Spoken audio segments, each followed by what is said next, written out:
Hello, the internet. Matthew here, coming to you from the shores of West Pond, here at the easternmost edge of the Wellwind Preserve in Glen Cove on the north shore of Long Island. It is a perfectly picturesque day, and I want to thank you for tuning in, and of course carry right along from the last vlog. Today we're going to talk about the modern tribe. Thousands of years ago, a tribe was a necessary social construct wherein people gathered together for mutual benefit and protection and then gained a shared sense of identity because of that incidental proximity. In the modern world, however, that model has completely flipped, where shared identity is what draws people into proximity with each other, either in the physical world or in the digital domain. These modern tribes are formed through the mutual love of food, sport, a genre of entertainment, or even a specific show or movie. Some of these tribes grow so big that they warrant the renting of a convention hall for their members to gather together in the physical world. Sometimes this is mostly with locals. Sometimes people fly in from all over the world to come together based on a common interest that they feel is very important to them. In his speech at the 2017 Craft and Commerce Conference, marketing guru Seth Godin posed the question, how is it the kid that is supposedly bad in math knows the stats of every single player on his favorite baseball team? Well, the answer is obvious. It's because he wants to learn about that, not some math lesson that's forced on him, to him, or at him. In that speech, he also told the audience that we are living in what he calls a connection economy.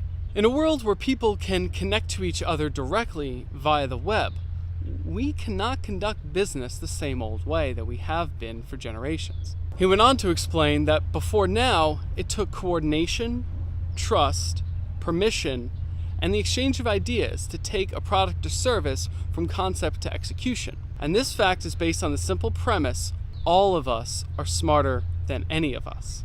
Now, if we want to connect to the right people whose lives we can enrich with what we have to offer, we have to add generosity and art to the creation process. Seth explained that generosity matters because when it comes to our own choices in consuming goods and services, if we had the ability to choose between somebody we believed saw us and understood us, Sawabana, versus a nameless, faceless corporation who is just giving us what we wanted, the choice is obvious.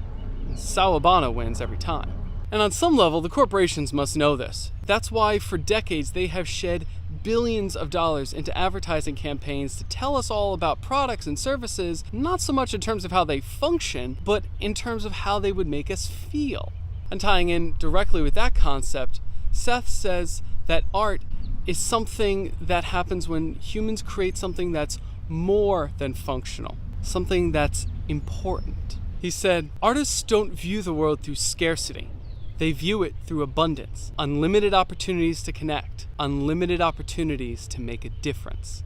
When people are generous with their ideas and they take the time to connect with each other, that's when the magic happens. This is exactly how Peter Sage, Ty Lopez, Gary Vaynerchuk, Sir Richard Branson, Sean Stevenson, Warren Buffett, and so many other successful people view the world. As I said in my earlier vlog, How to Create Luck, successful people program their brains to search for the opportunities that they know are out there. They know their purpose won't diminish if they share their ideas and values with others, so they spread those things freely to find people who are keyed into their vision and attracted with what they have to offer. And unfortunately for me, I didn't know any of this when I wrote my book.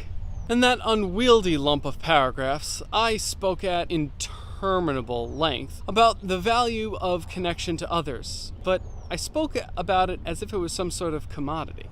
Ironically, I did very little to integrate that idea into my life, as my marriage and other personal relationships died at my feet.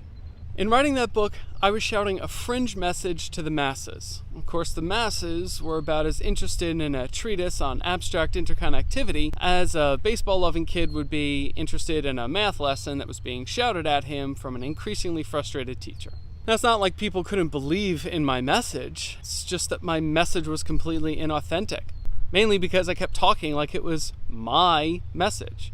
I was shouting at people like I was the only person who knew something and I had to make everybody else understand it, instead of looking for people who saw the same things I did and adding to the conversation that was already going on. Instead of looking at the world through a lens of abundance and behaving generously, I was living in a scarcity mentality. I was trying to conquer the world instead of adding value to it.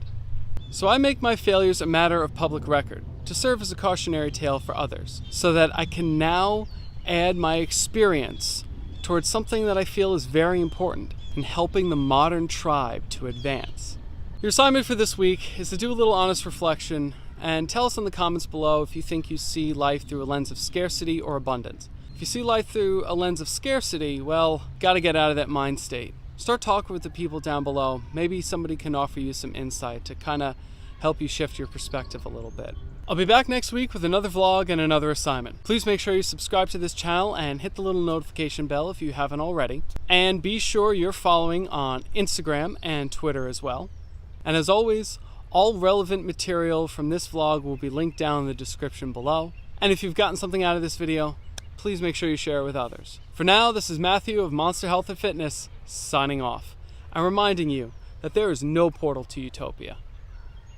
We're going to have to take the long way around.